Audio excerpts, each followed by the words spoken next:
In this video, we're going to take a quick look at how you as a ProductCart merchant can add a new payment vendor to your storefront.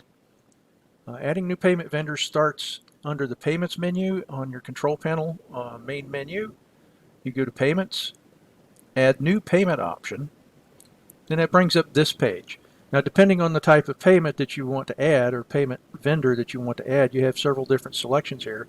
We're going to add today, we're going to take a look at how to add a new gateway solution, which is the most typical circumstance that you'll encounter as a ProductCart merchant.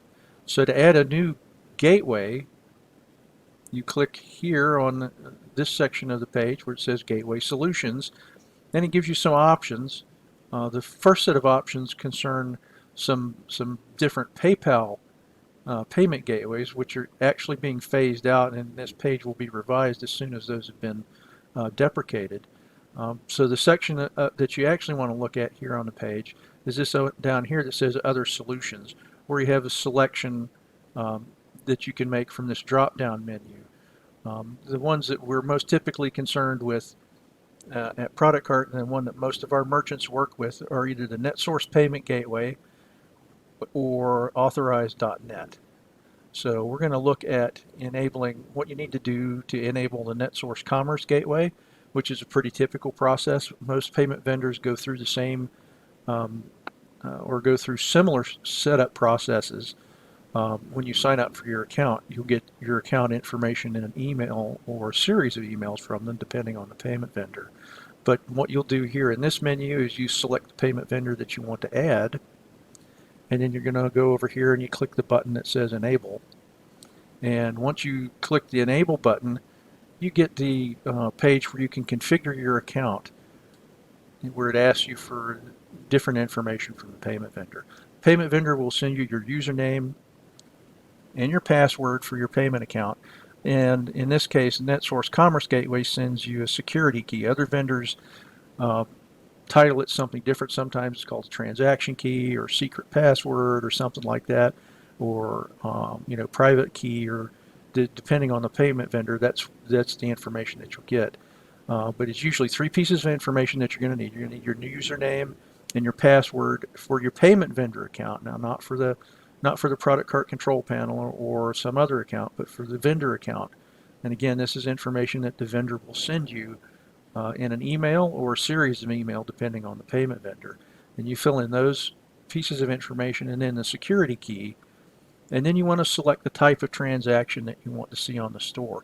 There are basically two different kinds of transactions that are pretty typical in an e-commerce setting. One of them is just a simple sale scenario where the payment gateway authorizes the payment, sends the information to the payment processor, and the payment processor captures the funds, all in a single piece of transaction. In other words, when your customer places an order on your store, the payment is authorized. In other words, the credit card account or the debit card account is validated by the payment gateway, and that payment information is passed along then to the payment processor, which is the second step of the process, and the payment processor captures the funds that are actually deposited to your bank account. That's what happens in a sale transaction. The second type of transaction is authorized only. This is where the payment gateway authorizes the transaction. Again, it validates the credit card or debit card or other payment information. And then that transaction is held for you to batch process through the batch processing steps in under orders in your ProductCart control panel. This is becoming something that's a little bit less common, although it does give you an opportunity to edit orders and make small revisions to them.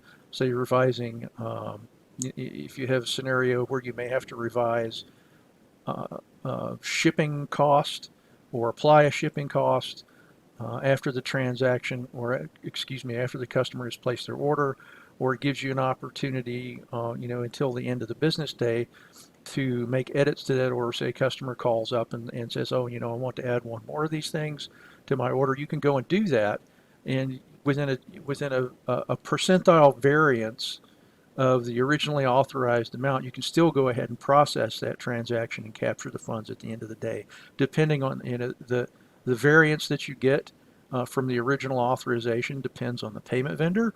Sometimes it's typically in a range but anywhere between 8.5 and 12.5 to 15% variance that you can have before you have to go back and actually reauthorize that transaction, or essentially place a new order, is what happens. And that's an advantage of the authorize only scenario. The trick is you have to remember at the end of the day to go back and process all of those transactions so that you capture the funds, and that the customer is actually notified then that their order has been processed and is in the works. So that's the two different types of transactions that are available. You can also see there are a few other variables that you can set here. The currency code that you're going to use, typically that's USD or US dollars. For our merchants in Canada, it would be CAD, Canadian dollars. So that would be, those are typically the two most commonly used currency codes. You can only have one currency code in operation for your payments at a time. You can also set whether or not you require the card security code, or CVV, at the time the customer submits their payment information. And you can also indicate which types of payment that you accept, which is Visa, MasterCard, American Express, and Discover.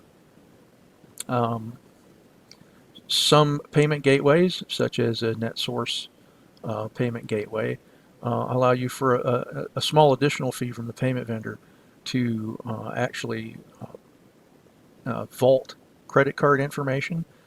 Credit card information is never saved to your ProductCart store database.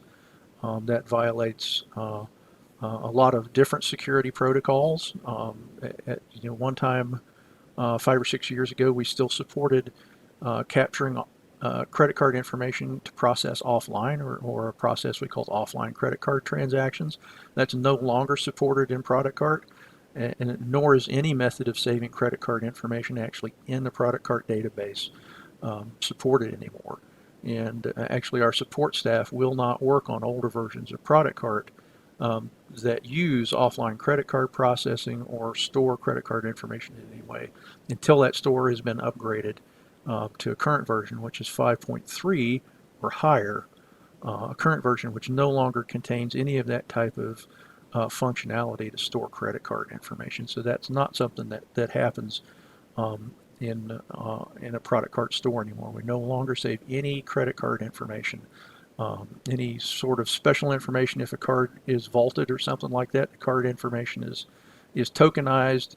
The payment information is stored actually with the payment vendor in an extremely secure server environment, and it's something that's never touched by your store and can never be exposed to hackers or something like that, should they somehow manage to gain access to your ProductCart database. There are a few other different items that are available here as you go in and continue to set up payments. One of them is an option to charge a processing fee for payment option. This is something you need to review carefully if you're thinking about doing it, because some credit card vendors don't allow you to actually charge a credit card processing fee. That's a violation of their end user agreement and could result in you actually losing your account with that payment vendor. So you may want to review the terms of your end user agreement with the credit card vendor before applying any kind of processing fee.